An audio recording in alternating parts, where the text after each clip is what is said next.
गुजरात के अंदर 5 बच्चों की मौत का जो केस है वो अभी तक सॉल्व नहीं हो सका और ना ही अभी तक उसमें कोई नई पेशरफ्त आई है। अभी तक उस केस के ऊपर सवालात पे सवालात उठाए जा रहे हैं कि क्या बच्चे जो हैं वो कोयलों की वजह से, दम घुटने की वजह से इस दुनिया से गए या फिर उनके खाने के अंदर कोई जहर मिलाया गया है।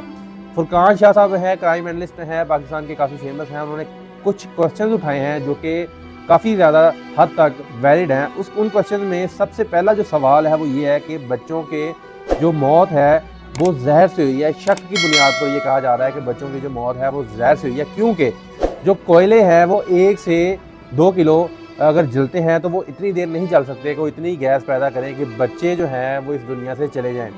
दूसरा, क्या बच्चों का इम्यून सिस्टम इतना कमज़ोर था कि वो उस गैस को बर्दाश्त नहीं कर पाए या उन्होंने दरवाज़ा खोलने की कोशिश नहीं की। और तीसरा, क्या बच्चे जो हैं वो पांचों के पांचों एक ही दफ़ा में सो गए, क्योंकि नॉर्मली ये देखा जाता है कि बच्चे अगर इकट्ठे हों तो वो नहीं सोते। इसमें जो बच्चों की उम्रें हैं वो हैं 13 साल, 11 साल, 9 साल, 7 साल और 6 साल। इसके अलावा जो माँ है वो दोपहर के टाइम गई थी, ना कि शाम के वक्त गई थी, क्योंकि इससे पहले जो बातें सामने आ रही थी कि माँ शाम के वक्त जो है वो हॉस्पिटल गई थी, लेकिन दोपहर के वक्त माँ गई थी और अपनी उस बहन, जिस बहन का एक बच्चा भी इन 5 बच्चों में शामिल है, उस बहन को हॉस्पिटल ले गई। हेपेटाइटिस का मर्ज जो है वो उसको था और उसका चेकअप करवाने के लिए वो गई। तो पीछे से कहा यह जा रहा है कि शायद किसी ने खाने में कुछ मिलाया था, क्योंकि 1122 की जब गाड़ी वहाँ पे पहुंची, जब रेस्क्यू की गाड़ी पहुंची तो उन्होंने बच्चों को उठाने के साथ साथ जितनी भी वहाँ पे खाने की चीज़ें थी उनका वो सैंपल भी लिया और वो लाहौर भेजा फॉरेंसिक के लिए, ताकि टेस्ट किया जा सके कि क्या खाने की किसी चीज़ में जहर तो नहीं मिलाया गया।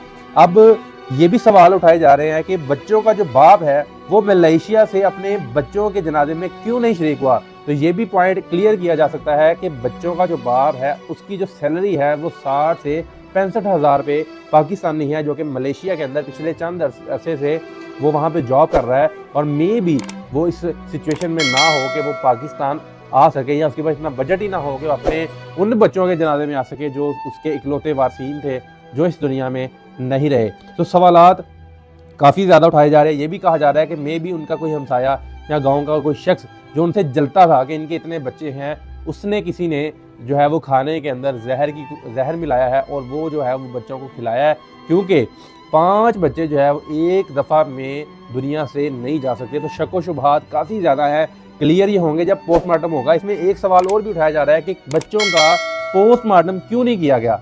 इतना बड़ा वाक़या, इतना बड़ा सान्या और एक घर जो कि उजड़ गया है, वो माँ ने या उसके रिश्तेदारों ने, किसी ने भी पोस्टमार्टम क्यों नहीं करवाया। तो ये भी सवाल पुलिस के ऊपर उठाया जाता है और कहा यह जा रहा है कि अब ये केस जैसे जैसे आगे बढ़ेगा बच्चों का पोस्टमार्टम भी होगा। आप सबके लिए ये पैगाम है कि बच्चों को अकेला घर पे ना छोड़ के जाया करें। आजकल की दुनिया जो है वो भरोसे के काबिल नहीं है। वीडियो अगर आपको पसंद आई है इसको लाइक, शेयर और कमेंट में ज़रूर बताइएगा कि आप इस मामले के ऊपर क्या राय रखते हैं। अपने मेज़बान ज़ीशान मिनाज को दीजिएगा इजाज़त। मिलते हैं नेक्स्ट वीडियो में, तब तक के लिए अल्लाह हाफ़िज़।